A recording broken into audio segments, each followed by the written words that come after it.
Welcome to 2014, a year where the best animated feature category that had what is to be the biggest snub of that year's Oscars.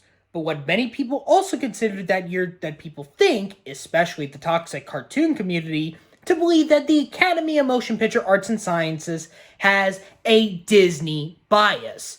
But do I think they choose the right film because usually Disney or Pixar make that damn good of a movie? Well, as I've said this before, I'll be doing here is ranking all the nominees here. I think we can all agree with number 5 being The Boxtrolls. This is without a doubt Laika's weakest film, all due to the very weak writing and very forgettable characters. The main plot about Eggs being out of his realm as a box troll and trying to be a human is way too corny and silly, and I wish the story should have been more about the box trolls instead of him. The people of Cheesebridge, especially the leader of the White Hats, Lord Charles, always cares about the cheese instead of being a husband and a father. Speaking of his child Winnie, why they chose Elle Fanning instead of a British or an Australian actress like most of the cast that plays the humans are here. Archibald Snatcher and his henchmen are completely silly, especially when Snatcher is cross-dressing, and the box trolls themselves are not well developed. For the animation, although the animators are creative with their mechanical inventions, it just doesn't stand out compared to the other Laika films. I just feel really disappointed here that a movie from a company I was looking forward to just make me say this movie is okay. If there's a movie I would say skip it, it would definitely be The Boxtrolls. A big thumbs down in my books.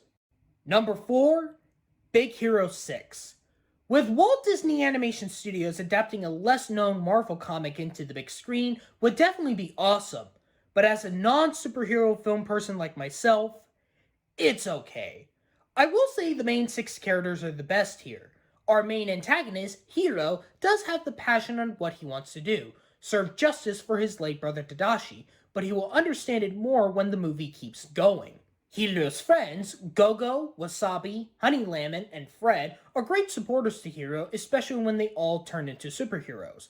Out of all the 4, the best one would definitely be Fred, although it would be tough to support him now since TJ Miller is his voice.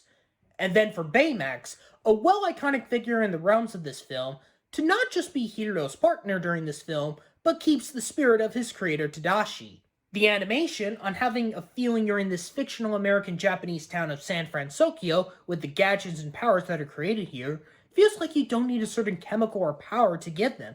They just use their brains and technology. Then you get the script of the film, which is the lowest point of the movie, which a lot of superhero movies always does. As a hero went on big on what he did, a relative dies at the beginning, finding the villain, turn themselves in to superheroes, villain is revealed, they get him, and they save the day. If the one aspect they could have done better is the death of Tadashi. Yes, it is frustrating for Hiro that he's gone. It's just it was way too fast-paced, and could have been done better. Especially the villain revealing to be Professor Callahan should have been more of a development, all because he lost his daughter. Also, Hiro's Aunt Cass is just way jumpy, and since she's voiced by Maya Rudolph, who in my opinion is one of the most annoying presenters at any award show, just know. I'll say, if you're not a superhero buff like I am, who would probably find Big Hero 6 okay here, just watch it once and see how you feel. However, I do think you should watch the TV series more so than the movie itself. But you just have to watch the movie in order to understand the show. Number 3, Song of the Sea.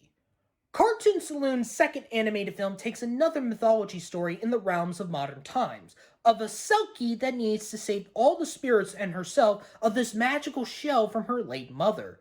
The animation managed to show the creativity that independent animated features have no major company taking the position of this film. You can see how talented the Irish animation studio can do with their backgrounds, the character animation, and all the myth creatures that Ben and Saoirse came upon across, especially when she interacts with the seals. If there is one massive problem to the film, it's the first act, as all the characters really don't get along with each other. Saoirse just takes things from Ben, Connor is depressed 24/7, which is understandable. Granny is an overprotector when she takes the kids to her place, let alone sending them to bed around 5 p.m. And Ben is an absolute jerk to his little sister. The only character that you will like the entire movie is the dog, Sue? Who? Is that correct? I believe. But once the journey begins, that's when the relationship between Ben and Saoirse becomes effective, especially when he's trying to get back to the lighthouse to heal herself. The first half hour can be a bit of a bad start because of the characters, but once you pass those minutes, the rest of it really gets good. I will say if you watch the first 30 minutes of Song of the Sea and you really hate it, don't stop there. Continue because you don't know what you're missing.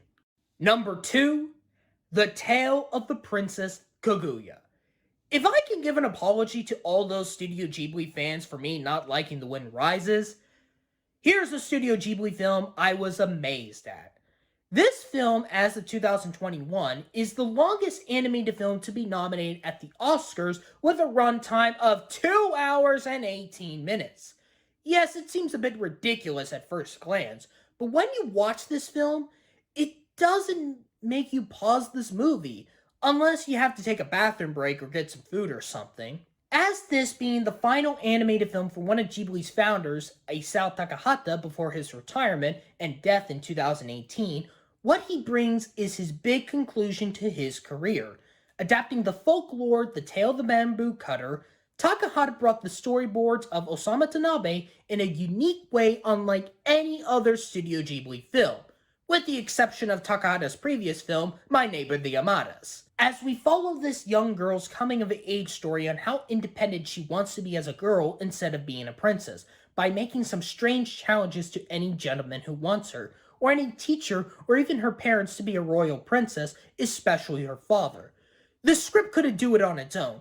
With Takahata's direction, despite how difficult it was during production, managed to have a beautiful visual style with the storyboards being very detailed with the sketches added to it. Another aspect that made the animation beautiful is the colors they use, and how the backgrounds look different when she's at the village to the palace. Also, despite of the movie having a PG rating, it did show one of the mother's boobs, just for breastfeeding when Kaguya was a baby. Also, this movie is actually really funny. There are some moments that I was not expecting to laugh at, especially when the 5 princes are all talking to Kaguya. And can I just say the score of the film by Joro Hishirishi is absolutely amazing.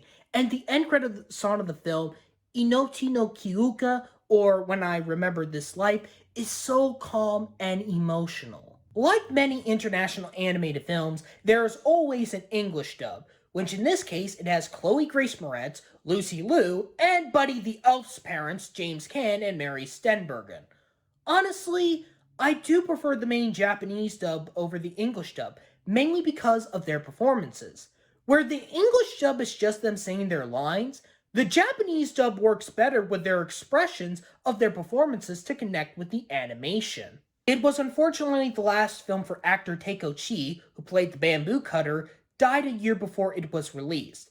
The others, like Akira Asukuru, Noboko Maimoto, and many more of them gave fantastic performances here. Despite of the length, I highly say do watch The Tale of the Princess Kaguya here, especially if you want to see a Japanese animated film with a different style outside of the typical anime look. And my number 1 of the animated feature nominees of 2014 is How to Train Your Dragon 2. Now you might be thinking, Bry Guy, didn't you say you're not a fan of the How to Train Your Dragon sequels?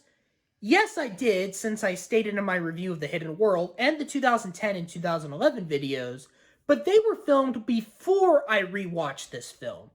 When I originally didn't like it, I said it went too much of a darker approach, and I felt mixed with the upgrading animation. I thought back then it was missing that Chris Sanders aspect since he was directing the Croods during the production of this film. Coming into this film for a second time, it really helped me like this movie more, even over the first film. Every single minute, I really got back into the mood on why I loved the first film. I understand why they went on a darker approach, especially the reunition of Hiccup's mother Valka, and having them kill off his dad Stoic by sacrificing himself to save his son Toothless, who was controlled by a bewilderbeast on the villain's side. Speaking of the villain, Draco Bloodfist can really be threatening to make sure all the dragons belong to him, and if a person is in his way, he knows what to do. This really helps the development of Hiccup as a character to not also to make sure the dragons are safe, but also to be the new chief of the city of Berg. And the animation, despite of what I said originally, is an improvement of their designs, the backgrounds, and the character animation. I mean, if you've only seen the first film, definitely watch this one as well. I might have to rewatch The Hidden World to see if I have a change of thought like this one. So I do think How to Train Your Dragon 2 should have won for Best Animated Feature at the Oscars. Now, I would like to address the controversy about the ballots for that year. According to some leaked votes from some anonymous voters, a majority of the voters of the Academy doesn't give a crap about animation. Apparently, there are some voters who haven't seen all the 5 nominees from that year, and either just abstain the vote or let their kids choose on who should win, which I call bullshit, honestly. Excuse my language for that. If you say that animation is for kids, even to this day, you're just dumb. And if you're lazy to watch all the nominees and let your kids choose the winner, not just in the animated feature category, but in all the categories to abstain your vote, then you should not be a member of the Academy if you're that lazy or just predicting. So I wouldn't say the Academy has a Disney bias, but the way how it went that year, that's just wrong. As for the other categories, none of the 5 didn't get any additional nominations, but the Lego Movie, which I'll address here soon, got nominated for Best Original Song for Everything is Awesome, which lost to the John Legend and Common song Glory from Selma. Honestly, for me, the song that I think that should have won that year is I'm Not Gonna Miss You from Glenn Campbell, I'll Be Me. We now go into the question, what other films could have been a better choice that the Academy should have nominated? For me, I would keep How to Train Your Dragon 2, Song of the Sea, and The Tale of the Princess Kaguya, questioning about Big Hero 6, but not the Boxtrolls. In terms of the other animated films, there are 2 others. There's RFX's The Book of Life, which was at the Golden Globes and Critics' Choice, and Guillermo del Toro was the producer of the film. And remember, people, that Day of the Dead movie was released 4 years before Pixar's Coco. But then you get the infamous animated film that won the Critics' Choice, the Producers Guild, and the BAFTA, since How to Train Your Dragon 2 won the Golden Globe and became the big winner of the Annies, and that is Warner Animation Group's The Lego Movie. Now, the possible belief on why the Lego Movie was snubbed, it could have been an eligibility issue, because the last 20 minutes in the movie had live action bits, so they might not have considered it a fully animated film. So how come WALL-E, which had some live action elements in that film, still gets nominated and got the win, and the Lego Movie cannot? I'm guessing for that reason was probably because the category was still young and didn't permanently do the 5 until 2011, so I can understand that back then. So if you ask me would I put it in, honestly I would have to see The Book of Life in order to answer that, because I do find the Lego Movie to be overrated, mainly due to the script, the characters, and the live action bits. It's definitely better than the Boxtrolls, but I would have to see it if I would nominated it. So this wraps up my ranking on the Best Animated Feature nominees of 2014. If you enjoyed this video, hit that subscribe and like button and comment down below what is your ranking of these films if you have seen the 5. And do you think Big Hero 6 deserved the Oscar for Best Animated Feature or not? Only one more year left as I will complete the 2010 decade list of nominees where the Academy went independent on their nominees in 2015.